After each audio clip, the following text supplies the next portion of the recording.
तुम्हें से पनिया जरूरत जरूरत लास्ट में खोवा बचेगा। हाँ तो बढ़िया रहे। हाँ पेटो झरे लपिया लगी बात। कभी जी ओके साथ आवे। हाँ कभी हो जी कि ना तू ये समय है ठंडी पाला में हाँ इस समझ ला कि खोवा खाली बचल हो। हाँ पानी सब जर गया था। हाँ आवा तनी शोर दे के आवा तो छोटके जंगीपुर का लोग चल गए।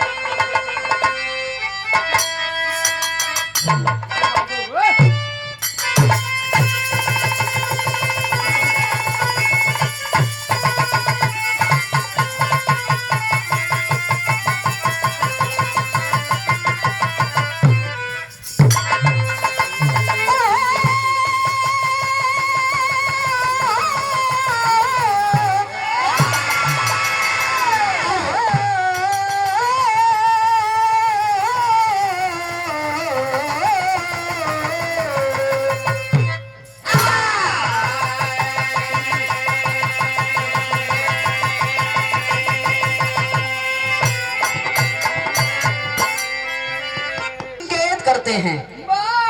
चार लाइन भूमिका के भाव में बतावल गई।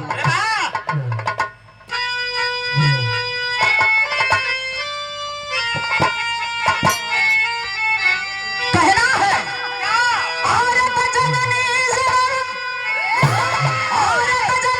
जन्म जन्म होने की खातिर और जिंदगी जो बना देते अंगार है। उन जवानों को मेरा है सत सत नमन और जिनके सीने के अंदर वतन प्यार है। कभी न पीछे हटाए समर में कभी और हंसते हंसते जो हो जाते कुर्बान है। उन गुणगान का करते जमाना सदा जिनके बल से तिरंगे की पहचान।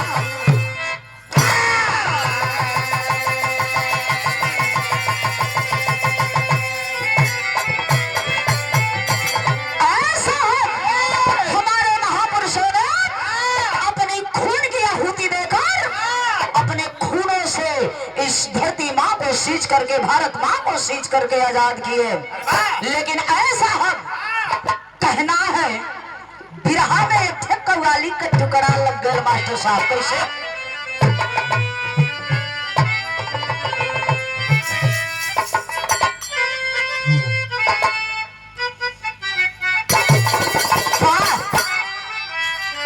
यह कव्वाली का नमूना बा गुरुजी की ओर से सुन ली। हाँ कोई मिजाजी आशिक वो भी नशेबाज आशिक कहता है। क्या कहता है?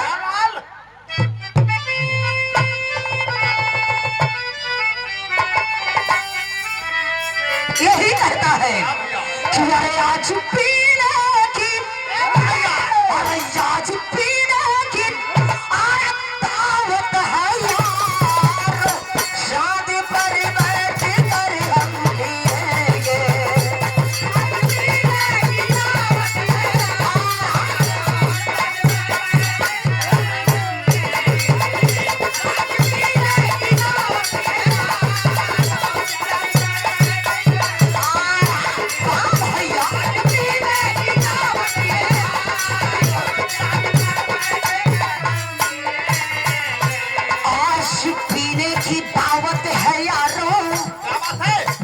शादी पर बैठ कर हम पिएंगे। वो आशिक कह रहा है कि आने की दावत है यारो। रात भर बैठ कर हम पिएंगे। आज मुझे पीने की दावत है। ओ मिजाजी आशिक कहता है कि आज पीने की दावत है यारो। शादी पर बैठ कर हम पिएंगे। उनके जुल्फों के साये में हंसी कर उम्र भर बैठ कर हम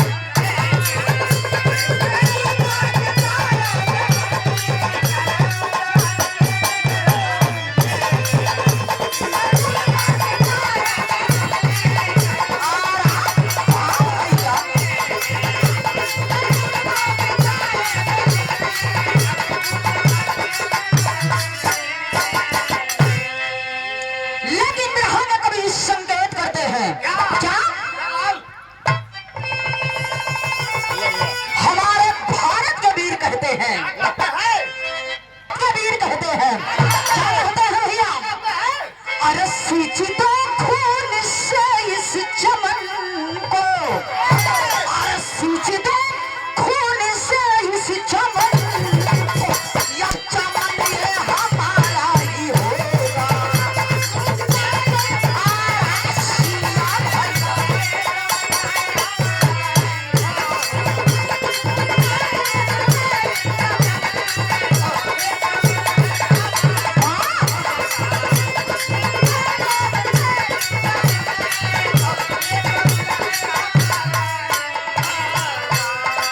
सींच दो खून से इस चमन को, ये चमन अब हमारा ही होगा।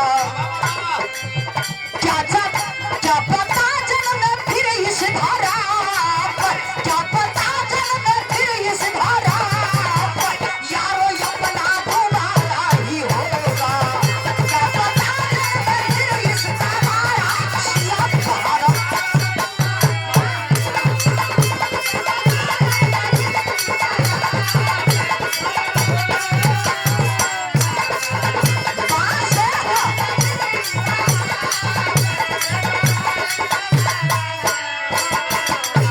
क्या पता जन्म फिर इस धरा पर, यारो अपना दोबारा ही होगा। ये मेरे भारत के जवान कहते हैं। ऐसा है मेरे भारत के जवान जब सर पे कफन बांध करके निकलते हैं तो ये नहीं सोचते मेरी मौत कब हो जाएगी। बिरहा में कभी जी संकेत कहियो हवा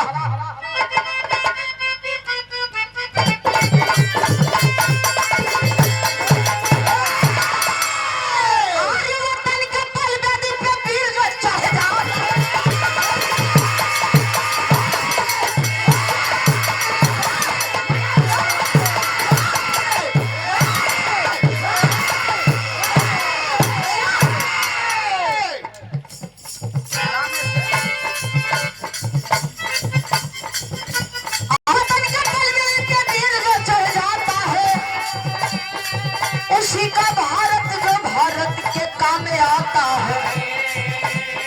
प्रांत हरियाणा में रोहतास जिला सरनामी है, हमारे इतिहास की एक वीर की निशानी है। जनवरी 13, 1978 आया है, जब रोहतास जिला में मोहित शर्मा पाया है। पिता का सपना था इंजीनियर बनाऊंगा, पिता का सपना था इंजीनियर बनाऊंगा, हौसला मोहित था कि आज नहीं जा।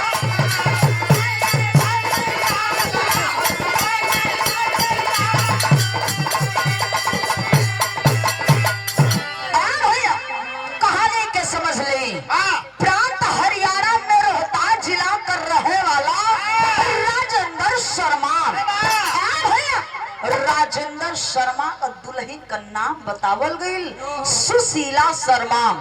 सुशीला शर्मा और राजेंद्र शर्मा के बीच में एक थे बेटा एक थे बिटिया।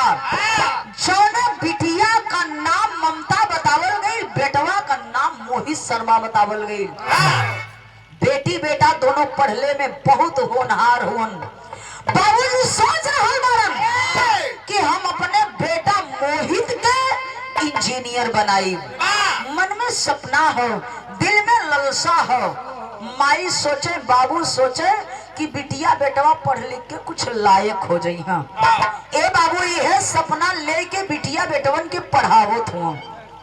देखबा यहाँ भइल का मनवा में बाबूजी सोचत हुआ हमार बेटा इंजीनियर बनी, लेकिन मोहित सोचत हुआ कि हम जवानी हमार जवानी व्यर्था न जाए। ए भैया बिरहा में पहली गीत लग गई हो।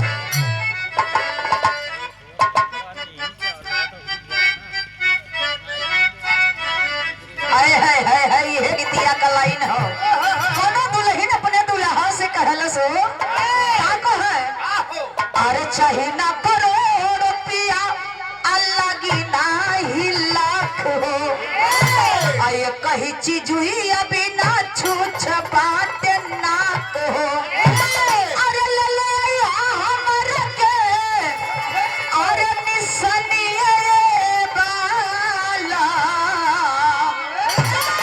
अरे ले ले हमर के अरे निसनिए बाला, उ दुल्हिया कहे कि अरे मछरी के काट के,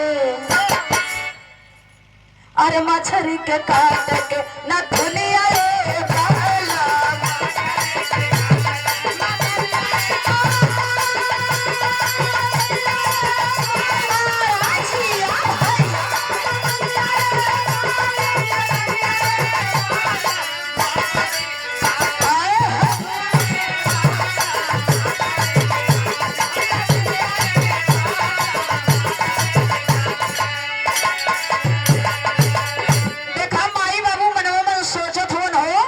कि सोचे माई बाबू होई है सपना सकार हो, अब पढ़े लिखा में सबसे बारन होशियार हो। अरे तब फौजी वाला सोहिब, अरे बदनिया ये बाबू, अरे कामे आई देश के, अरे कामे आई देश के जवानिया ये बाबू, कामे आई देश के जवानिया ये।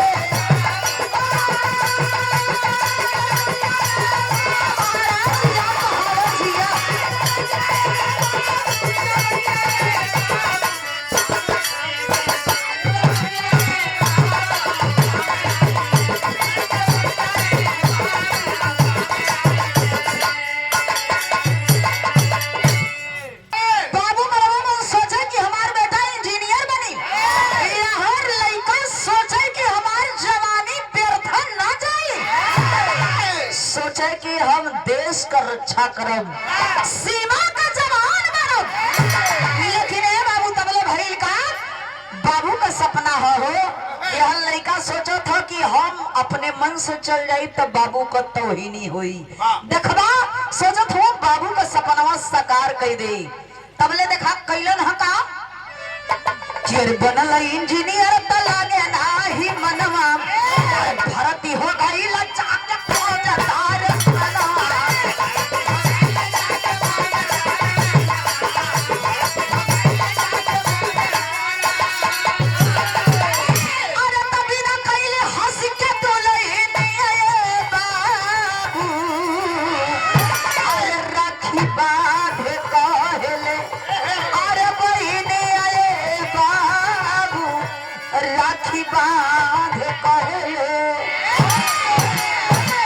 इंजीनियर तो हो गई ने बाबू, परीक्षा पास कैले इंजीनियर हो गई, लेकिन देखबा मन नहीं लगत है ड्यूटी में। दौड़े धूपे के चालू कैलन, भगवान का मर्जी देखबा आज दौड़ पास कैलन, आ शरीर पे वर्दी हो बाबू, जने समय शरीर पे वर्दी चढ़ल ना, सीना गर्व से चौड़ा हो गई। बाबू अइलन, रोहित आवत होन, बाबू देखत होन कि अरे हमार लड़का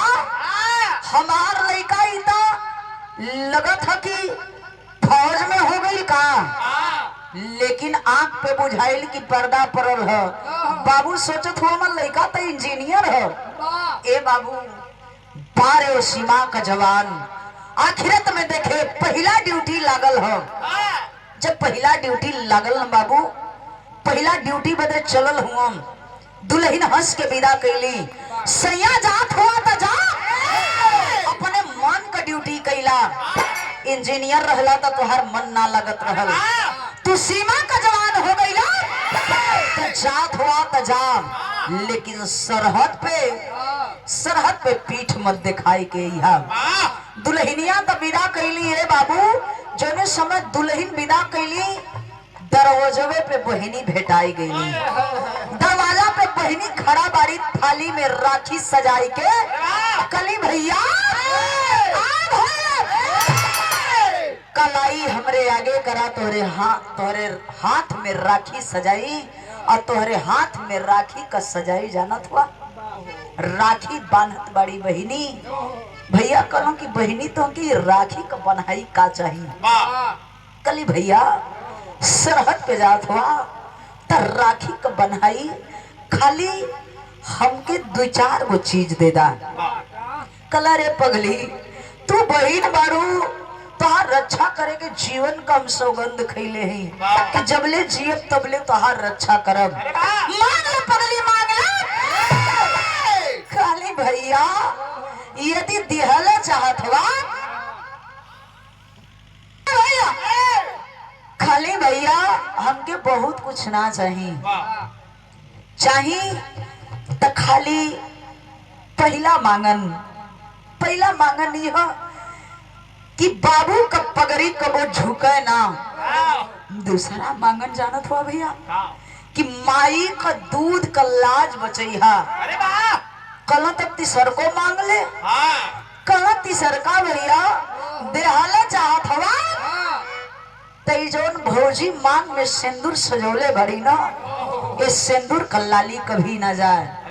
कला अवरी कुछ हो कला भैया बस यक्के ठेवर हो अरे पगली हो मांग ले खाली भैया आई जो रखिया सजावत ही तोहरे कलैया में ना, जो रखिया तोहरे कलैया में सजावत है ए बीरन रखिया के राख मत करिहा। अरे बाप रे बाप जवान चल दिया, और जवान जब चलता है तो होता है क्या। अब भैया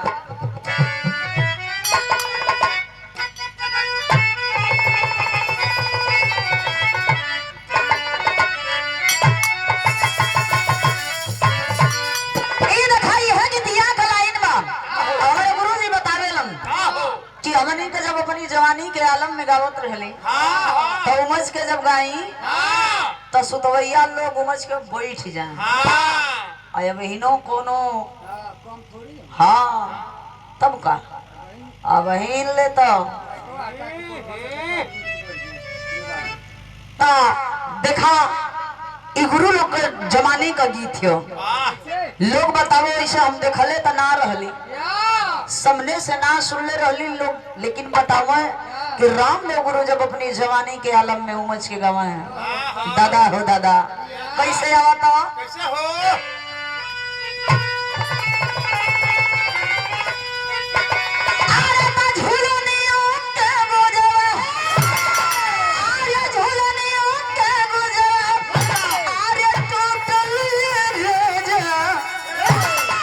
समनिया में गड़िया छूटल राजा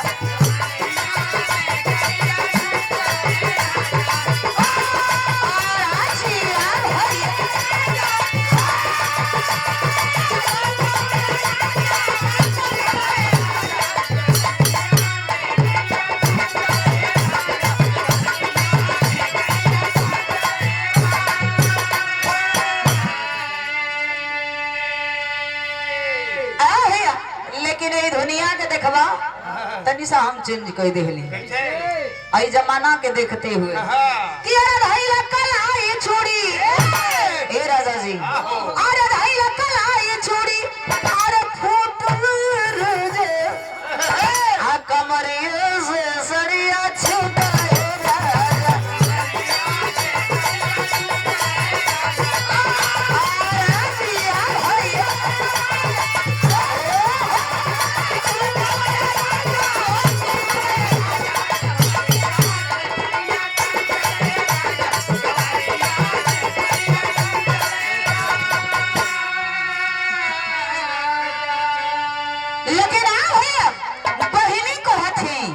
अपने भैया से मांगत बड़ी कहत बड़ी बहनी का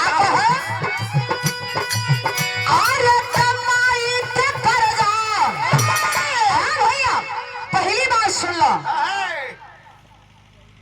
तड़ी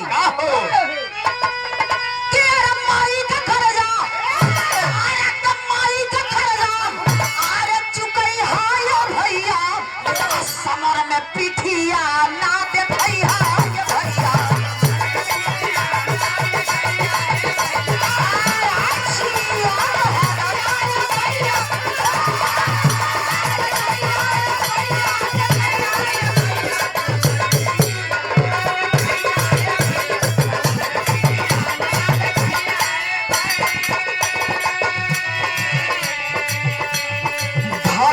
सिंदूर नरण में झुक गई है। अरे रखिया का हमारे नाराठी बन गई है।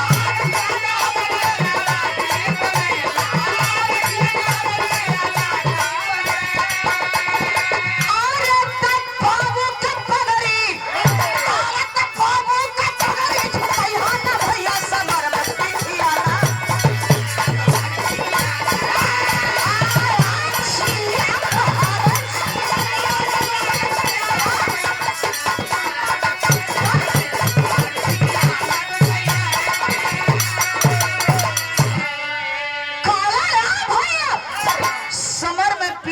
खाई के मती हा तबले ए बाबू देखवा चल हम जवान जवान जब चलन ना हो सरहद पे पहुंचलन पता चलल ए बाबू दुश्मन का टोली घेर ले हलस जब दुश्मन का टोली घेर ले हो तब ही देखा बहादुर है गीत लग गए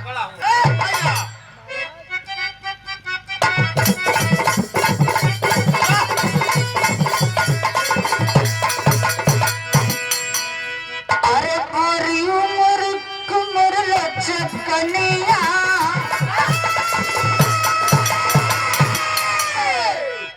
बारी उम्र कमर लचकनिया बारी उम्र कमर लचकनिया कोरिया जल्दी पूरी के कनिया बारी कनिया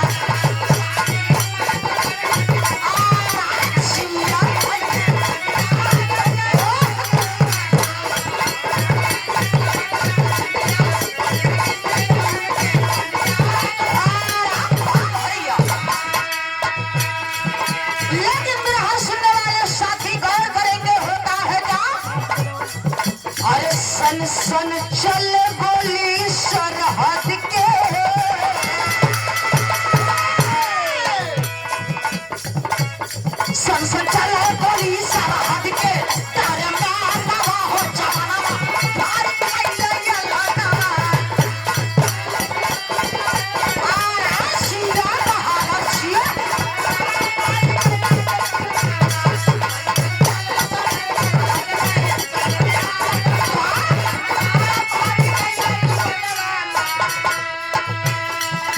अरे सन के 2009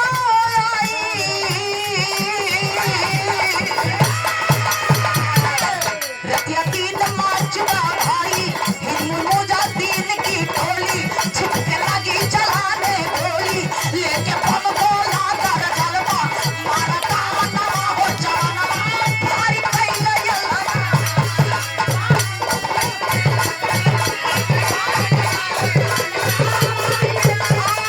सिया महाराज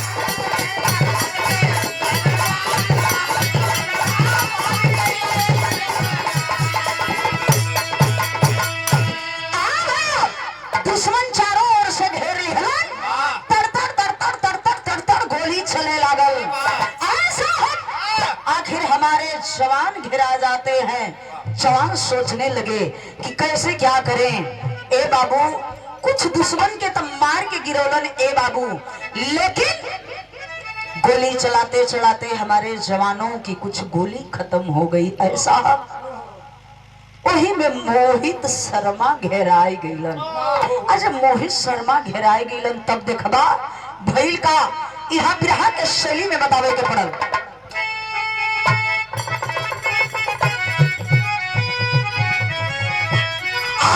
पुलिस गूंज वंदे मातरम भैया पुलिस गूंज वंदे मातरम बम का जवाब बम गोली का जवाब गोली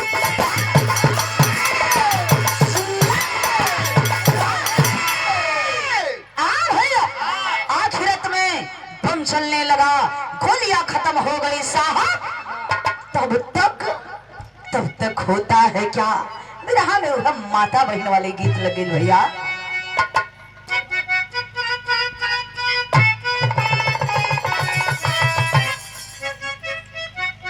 ये है गीत बा जो माता बहन लोग बड़ा प्यार से गावेली तेजू भैया वो गावेली कैसे हिरनी बिया के पेड़ जानी कटी गए बाबा अली बिया चिरयन के बसे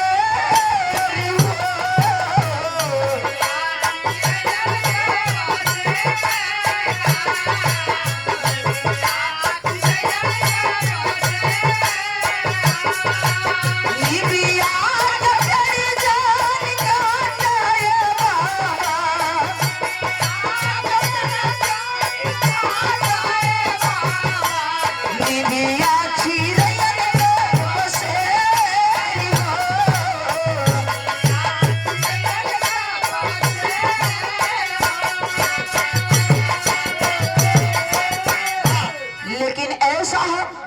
यहाँ सुनने वाले साथी गौर करेंगे।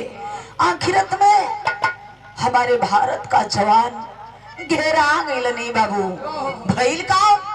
अरे चारों ओर घेरला आतंकी निरदैया, अरे चारों ओर घेरला आतंकी निरदैया, आ गोलियां के चले बाबा छारी हो।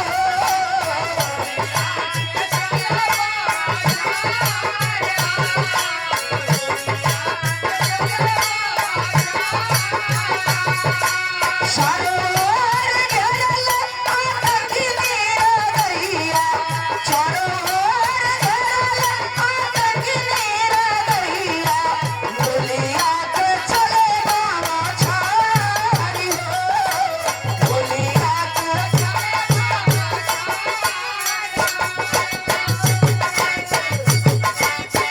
ए बाबू वही दुश्मन के बीच हमारे भारत का जवान घेराए गईलन।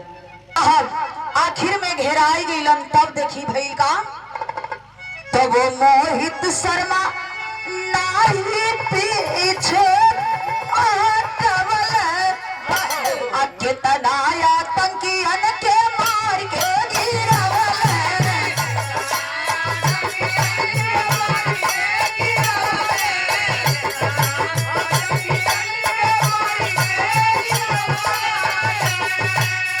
और सीनवा में गोली लागल और गिर गइल भैया, और सीनवा में गोली लागल और गिर गइल भैया, और सतियन से कहूँ सवार हो।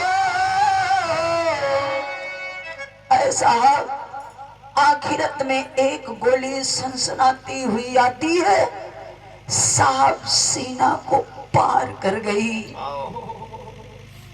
मोहित शर्मा के सीनवा के पार कर गई ले बाबू। मोहित शर्मा सोचे लगलन कि आखिर में हम करी तका करी। दर्द बाए बाबू, दर्द से करा रहल बारन।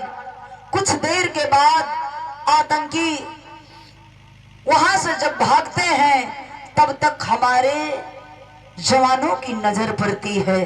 और जब नजरिया पड़ल अपने जवानन का ये बाबू, धीरे धीरे गईलन हो वही मोहित शर्मा के पास में जाए कि कलन भैया ठीक हुआ ना। कलन कि मैं अब ठीक नहीं हूँ बीरन, मैं ठीक नहीं हूँ। कलन भैया जरा सा भी मत टेंशन लेना, हम लोग हैं तुम्हारे साथ, लेकर के चलेंगे, ये गोली को निकलवा देंगे और ठीक हो जाओगे। नहीं मेरे भाई नहीं, अब जो होना था सो हो गया, जो होना था सो हो गया। एक बात सुन ले बीरन, एक बात सुन ले, मैं तो इस दुनिया को छोड़ करके चला जाऊंगा। मैं हमेशा हमेशा के लिए भारत माँ के गोद में सो रहा हूँ, लेकिन एक बात मेरे घर तक पहुंचा देना भैया, एक बात मेरे घर तक पहुंचा देना। कलन भैया कैसन बात पहुंचावे के हो। कलन की भैया सुन लो पापट के अंदाज में।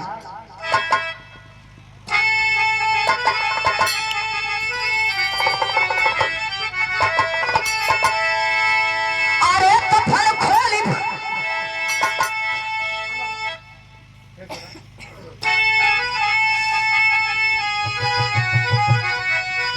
अरे कफन खोल बहिनी के दिहा दिखाई नीर बहाई नाम। भैया ये जब तिरंगा हमारे शरीर में जब लपेट के जाए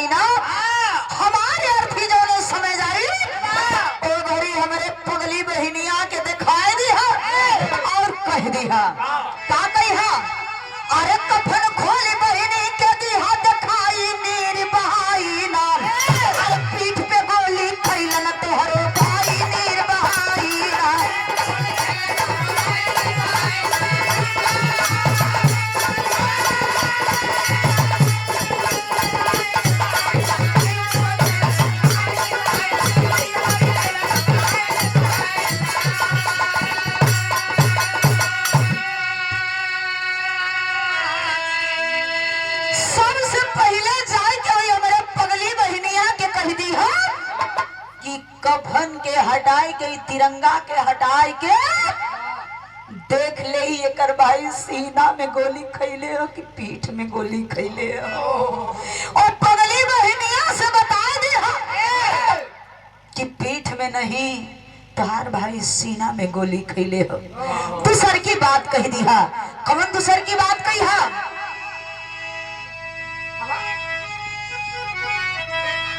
अरे माई से कह दिया मोहित, अरे दूध के कर्ज चुकवल हो। तीसर की बात कि बाबू से कह दिया कि पगड़ी तोहर नरण में झुकवल हो। अरे दुल्हन के दिहायत न समझाई नीर बहाई ना, अरे फिर से ली है अपन ब्याह रचाई नीर बहाई ना। काला की चौथ की बतिया हमरे पगली दुल्हनिया से कह दिया, हमके बड़ा मानैले। कह दिया कि अब को लड़का फैका नहीं हो, उम्र बहुत काफी हो, कहीं देख दाख के अपन परिवार बसाई ले। बहनी से, बाबू से, माई से, हमारे दुल्हन से ये तने हमार पैगाम पहुंचाए दी है। बारे मेरे देश की नारी, और सुनला लोग कि खाली एक बात के नाते कि खाली एक चुटकी सिंदूर यदि तोरे हाथ से पड़ जाई तो जीवन का तारनतार हो जाई। बारे वो देश की नारी आखिरत में कल की है इतना पैगाम पहुंचाए दी है। हाय अल्लाह के भाव में बतावे के पड़ल।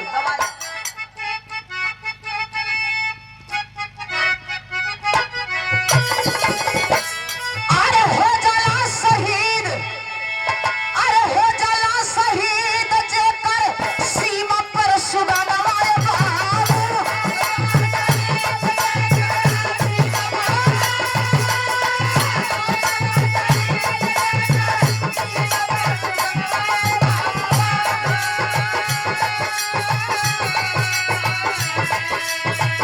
युग युग करेला जमाता गुणगान।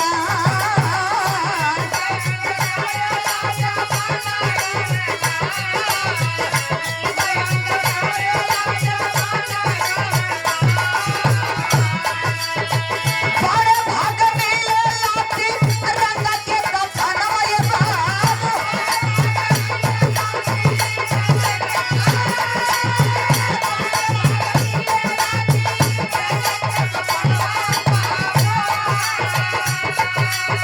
सैनिक शहीदावन के मिले हो सम्मान।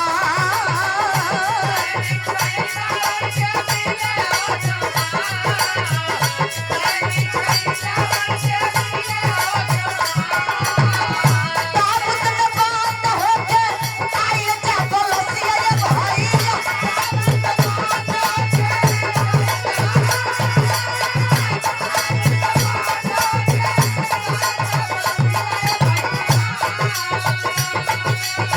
पूरे परिवार पे गिरल बा आसमान।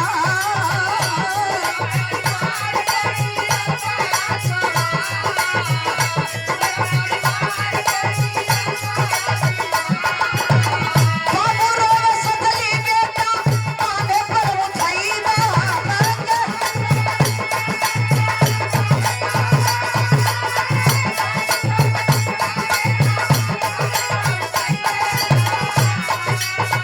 आज हमरे कान्हे चढ़ के जइबा ये स्मशान।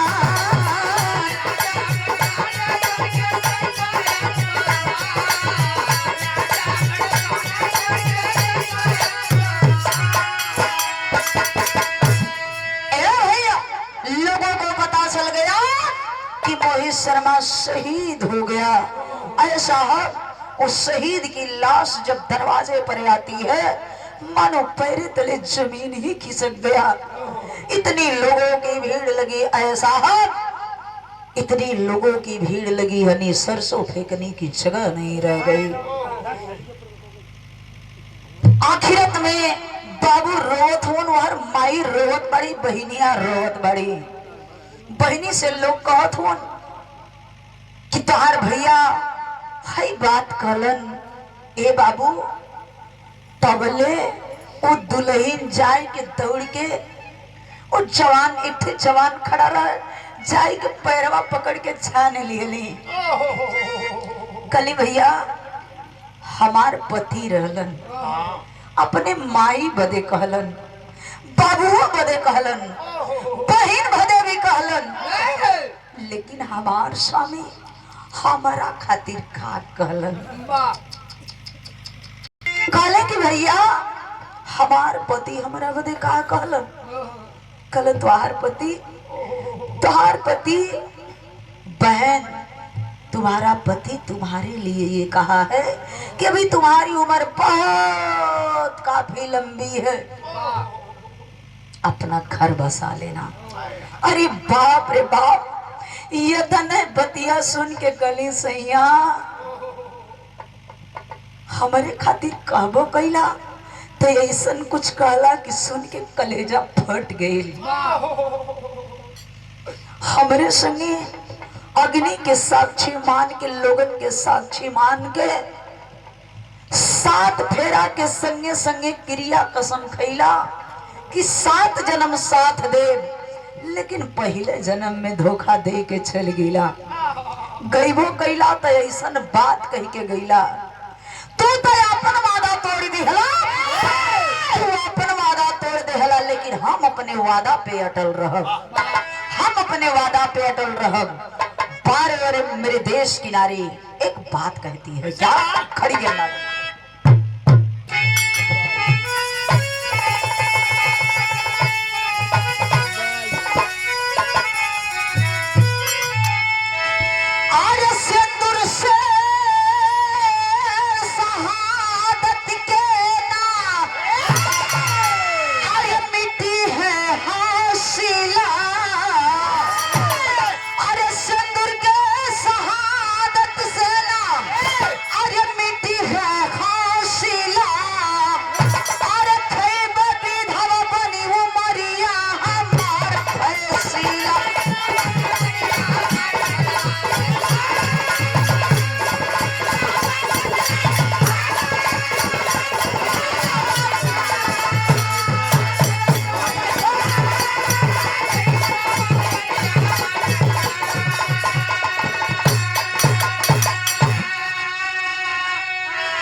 शहीद के अभागन और मिली न मान कबहू बनल सुहागन।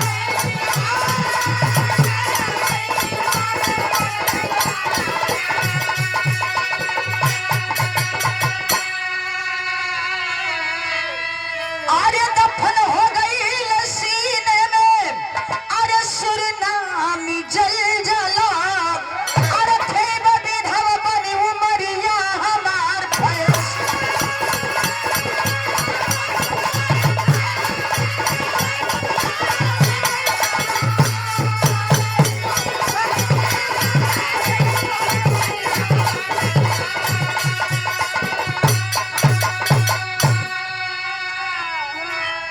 बारे मेरे देश की नारी कहती है, जा सैया तू अपन वादा तोड़ के गईला, हम अपन वादा ना तोड़ब। हम तोहरे नाम पे पूरा ऐसे ही जीवन बिता दे, प्रदूषण शादी ना करब। लास्ट में गुरु घराने का परिचय बतावल गई। गुरु बिहारी गुरु गणेश, गुरु बिहारी गुरु गणेश अब सुंदर आप फौलादी, अरे स्वर्ग कभी चंद का मुश्किल से मिली आजा।